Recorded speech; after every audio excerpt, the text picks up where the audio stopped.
Welcome, welcome. It's your girl, Miss Tay, and we're back with another episode of Raising Your Crown, where we keep shit real, honest. And I know you're going to relate to this episode because each one of us has had a moment when we said, wait, what the hell did I end up with? Yeah.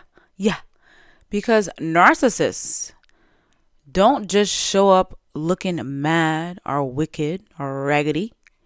They show up sweet, polite, proper, chat nice, smile nice, everything look good upon the surface. And you sometimes feel like something's off, but then you brush it off because the vibes are vibing, okay? The ones that leave you saying, me no say my spirit did want me, but you look the other direction. Because narcissists don't just pull up with a warning label. They don't say, hi, I'm emotionally dangerous. They come correct. Real correct.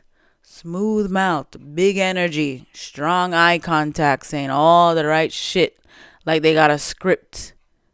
Okay, rehearsed. At first, it's vibes, it's chemistry, it's late night talking, it's deep conversation before dessert. You're thinking, damn, I finally found someone on my wavelength. Whole time they clocking you, studying you. Like, oh, you empathic? You deep? You're spiritual? Bet. And listen, narcissism isn't just arrogance. It's not just confidence. It's not just self-love. It's insecurity wrapped in audacity. It's somebody who can't sit 5 damn minutes, okay? So they use people like a charging outlet. Plug in, drain you, and walk off while you fully dead. They don't connect. They just consume. They don't love, they leverage. And this is how it starts. Okay, before it gets funky. At first, they gas you up heavy. You're amazing. You're different from all the others. You're not like anybody else. They future talk like it's a Netflix trailer. Then slowly, the energy shifts. And now you're confused more than you're happy. You're explaining yourself every fucking conversation. You're practicing what you're saying before you say it. Because you just end up apologizing at the end of the argument. And you don't even know what the hell you're arguing for. You don't even know what you did. That's not growth. That's mind games, okay? Gaslighting doesn't always look dramatic. Sometimes it's slick with it. You're doing too much. You always take things the wrong way. That's not what happened. You're tripping. You're being emotional. Now you're looking at yourself. Am I crazy? No, babe. You're being manipulated. Narcissistic abuse doesn't always come loud. Sometimes it's quiet. Sometimes it's you slowly disappearing and calling it compromise. Your body's tight, chest heavy, gut uneasy, but on paper everything looks fine, right? That's because your nervous system is used to what your brain is trying to rationalize. And don't even get me started on spiritual narcissists. Whoo, child. The most dangerous ones of them all. The real bad man. Sometimes they got crystals. Sometimes they got the Bible. They love spiritual talk because it allows them to dodge accountability, like Neo in Matrix. You need to heal. That's your trauma. You're not evolved enough to understand or comprehend. You need to pray on that. God told me.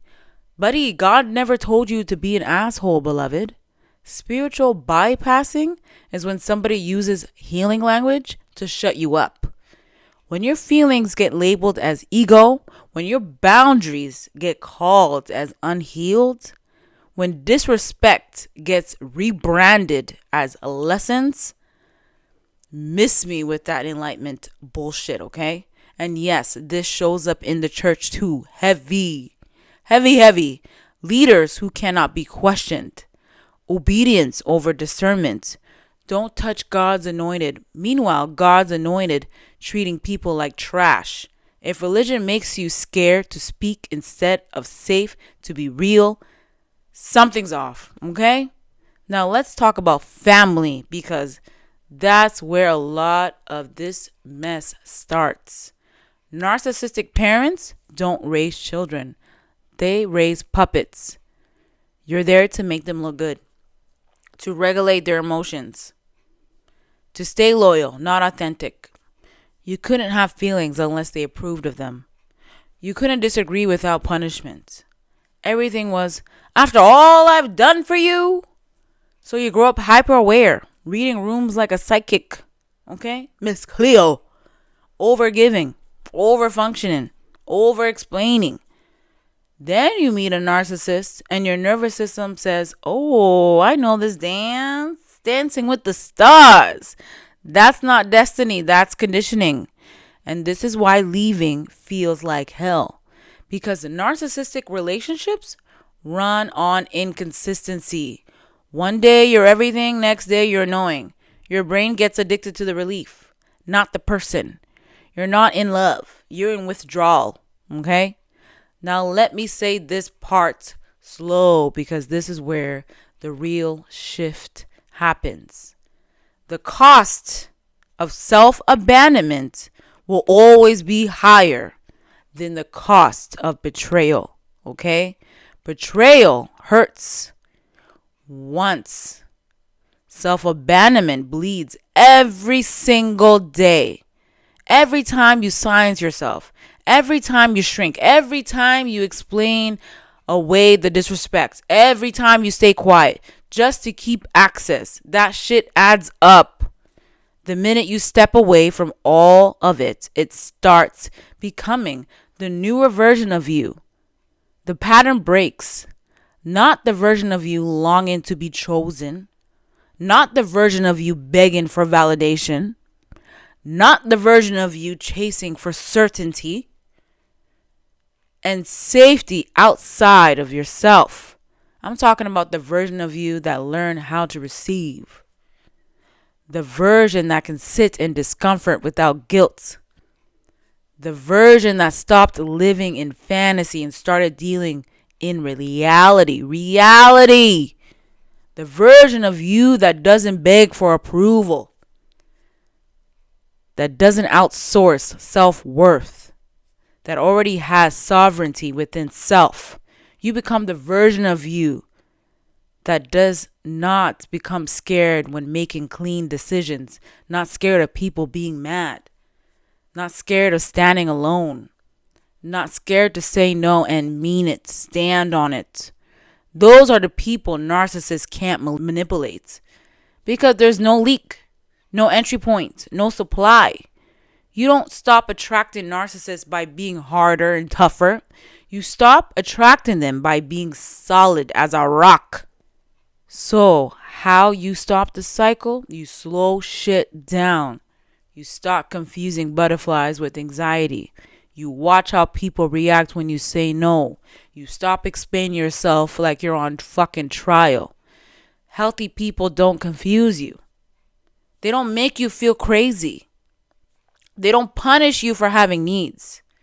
When you stop feeding narcissists access to your energy, they get bored. They disappear. And suddenly your life gets real quiet. Not empty. Quiet. For the first time, peace don't feel boring. It feels like finally breathing. And if that don't resonate, cool. But if it hits a nerve, sit with that. Because your spirit don't lie. Ever. Okay? Thank you for listening. I know that one was a serious one, okay? But I just needed to get that off of my chest. And I thank you guys for all the support that you've been giving me. It's been a wonderful year. I've been blessed to have started this platform to help you all and to heal myself as well. And I'm just so freaking lucky to have you all support and going through this process with me. So have a wonderful, wonderful new year and holidays. I love you guys. Thank you.